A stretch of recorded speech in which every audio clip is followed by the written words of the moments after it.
ஒரு மனிதனின் குணநலன்கள் மூன்றாக பிரிக்கலாம். ஒன்று சுயநலம், இரண்டு தன்னலம், மூன்று பிறநலம். சுயநலம் என்பது எதுவாக இருந்தாலும் நானே நானே என்பதுதான் சுயநலம். அதுக்கு உதாரணம் சொல்லனாக்கா, ஒரு பஞ்சு எடுத்து தண்ணியில போட்டோம்னாக்கா அந்த பஞ்சு அந்த தண்ணியை உறிஞ்சிட்டு அப்படியே வச்சுக்கும். அந்த தண்ணியை வெளியே அனுப்பாது, அடுத்து தண்ணியை உறிஞ்சாது. இது இதனுடைய தன்மை, அந்த பஞ்சோட தன்மை. இதுதான் சுயநலம் சொல்றது.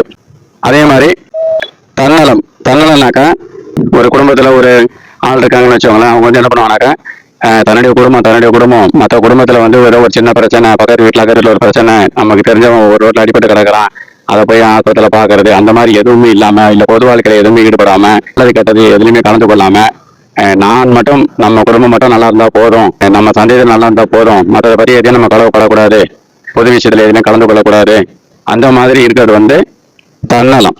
இதுக்கு ஒரு அர்த்தம் சொல்லலாம். என்னன்னாக்கா, இப்ப தண்ணியில ஒரு மரக்கட்டையை போட்டோம்னாக்கா அந்த மரக்கட்டை அந்த தண்ணியை கொஞ்சம் உறிஞ்சாலும் அப்படியே அந்த தண்ணி மேலேயே இருக்கும். அந்த தண்ணி எந்தெந்த பக்கம் ஓடுதோ அது பின்னாடியே அந்த மரக்கட்டை போய்கிட்டே இருக்கும். தண்ணியும் அந்த மரக்கட்டையும் ஒன்னாவே சேரவே சேராது. அது பாட்டுக்கு எனக்கு என்ன அப்படின்னு சொல்லிட்டு தான் பாட்டுக்கு போய்கிட்டே இருக்கும். அதுதான் தன்னலம். மூன்றாவது பிறநலம். பிறநலன் பாத்தீங்கன்னாக்கா, இப்போ ஒரு மனிதன் தனக்காக வாழ்பவன் மனிதன், பிறருக்காக வாழ்பவன் மாமனிதன் என்று சொல்வோம். இப்போ பிறருக்காக வாழ்றதுதான் ஒரு மாமனிதனாக கருதப்படும். என்னன்னாக்கா, இப்போ எந்த ஒரு விஷயத்துல நல்லது கெட்டது இன்பம் துன்பம் எல்லாத்தையும் கலந்துக்கிறது, பிறருக்கு உதவியா இருக்கிறது, பிறருக்கு ஒரு நல்ல ஒரு வேலை வாய்ப்பு வாங்கி கொடுக்கறது, இல்ல பிறருடைய முன்னேற்றத்துக்கு நம்ம உறுதுணையா இருக்கிறது, அந்த மாதிரி இருக்கிறதா பிறநலம். இப்போ இன்னைக்கு பாத்தீங்கன்னாக்கா, பிறநலம் செய்யறவங்க பாத்தீங்கன்னா ரொம்ப ரொம்ப குறைவு. அதுக்கு என்ன காரணம் அப்படின்னாக்கா, சுயநலம் பெருகிடுச்சு, தன்னலம் பெருகிடுச்சு.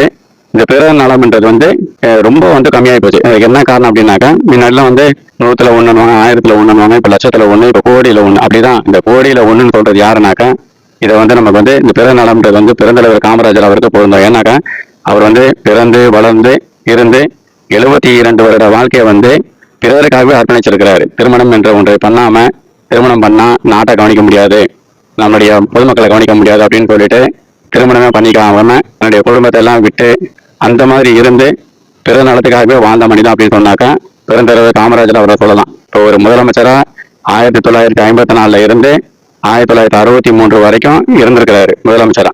அப்ப முதலமைச்சர் இருக்கும்போது 9 ஆண்டுகளா முதலமைச்சரா இருக்கும்போது ஆட்சி அதிகாரம் அவர் கையில இருக்குது, அதிகாரிகள் எல்லாம் அவங்க கையில இருக்கிறாங்க.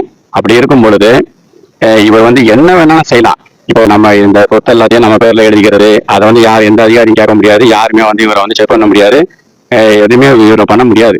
ஏன்னா ஆட்சி அதிகாரம் இவர் கையில முழுமையா இருக்குது. அப்படின்னும் போது இவர் என்ன வேணாலும் பண்ணிருக்கலாம். எவ்வளவோ சொத்துக்களை முடக்கடி பண்ணிருக்கலாம், பினாமில நிறைய போட்டிருக்கலாம், சொந்தக்காரங்களுக்கு நிறைய பேர் கொடுத்துருக்கலாம்.